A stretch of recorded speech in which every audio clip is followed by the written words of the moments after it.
Kumuha lang ako ng mga ilan-ilang items na nag-worth ng 859 pesos. Ang mga items na kinuha ko, yung sure ko na may pagka lesser price sila.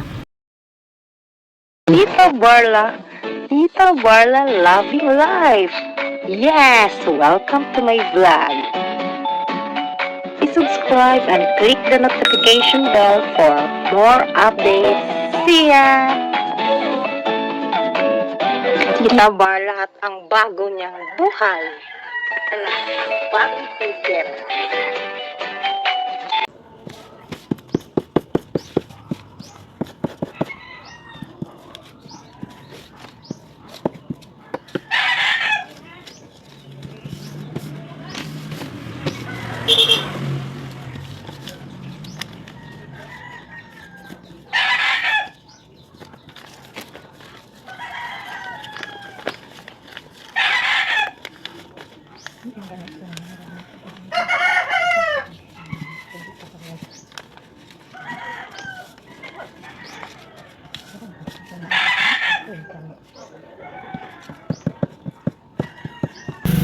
Good afternoon mga kasari, mga katita. This is Tita Barla. Welcome to my channel. So ngayon is October 3. Nag-aantay ako sa delivery ni Arkin. Si Arkin ay isang wholesaler na doon sa kalapit bayan. Tapos nagmo-mobiling sila sa mga tindahan kahapon. Tapos ngayon, Thursday, ang delivery.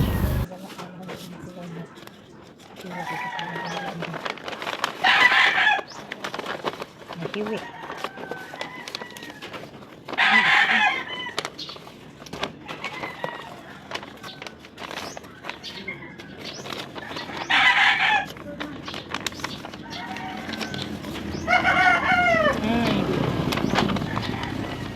Wait lang ha. Hiwi na yun.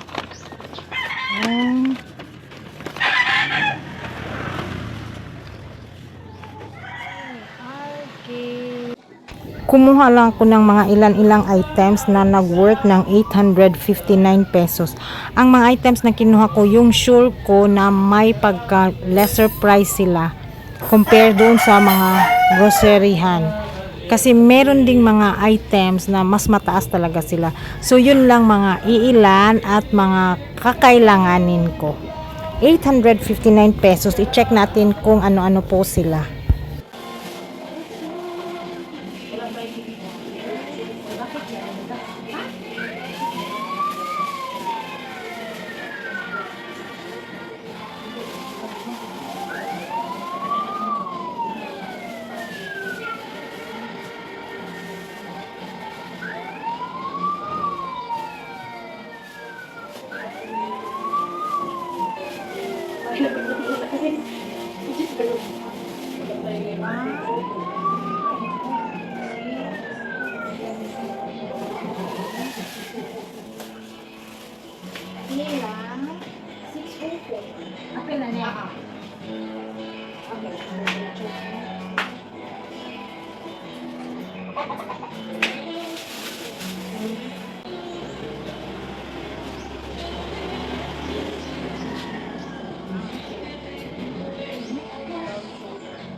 Natanggal pala is buy 10 at 130 pesos to. Kung magiging puhunan nito 13, sa normal pricing sa labas sa tindahan is 14.75. so swak na to na promo. At ito naman si Jack Angel Max, tatlo nito, 1, 2, 3 at dalawang free na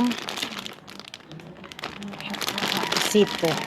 So, sito, 15, may libre na ako. Automatic na 30 pesos. 125 ito. Itong toyo na 100 ml, mas mura sila kasi 7 pesos lang. comparing sa tindahan doon na 7.10. Ito naman si Milo, mostly kinukuha ko sa kanila yung may mga promo. Ito naman si Milo, tag 9.10 sa kanila, tindahan is 9.15. Minsan 9 kung may promo. Ito, mas mahal sa kanila, pero naubusan na talaga ako. So, 80 pesos to, sa tindahan is 78, something like that. Tatlong beef loaf sa kanila na 60 pesos lang. Sa tindahan ito is 21 na to 21. So 60 pesos tatlo. May libre na isang crispy fry. Itong 1 kilo, binibenta ko to ng 20 pesos. Ito naman si Central Sugar, brown sugar. Itong tinatawag sa amin na Central. Kumuha ko ng 3 kilo sa kanila kasi ang puhunan nila is 15.50, sa tindahan is 16 something. So, binibenta ko to ng 20, 1/4 ito. At ito si Dutch Mill na 80 ba to? Nakalimutan ko. Dutch Mill 90 ml. Dito talaga, sa kanila talaga ako kumukuha. Tapos, tatlong flavor lang talagang kukunin ko. Orange, strawberry, at saka yung berries. Meron akong berries, kinuha ko sa kanila last. Dahil sa kanila is tag 10.50 lang. Sa tindahan doon sa groceries 11. Minsan may 11.25. So dito ako kumuha. Kumbaga ang naging mahal lang sa kanila is yung fudgy bar. For today, yan lang munang i-share ko. And thank you for watching everyone. Sa mga baguhan, if you like my video, please comment, like, and subscribe na din. Thank you so much everyone, and see you again on my next vlog. Subscribe Tita Barla. Goodbye!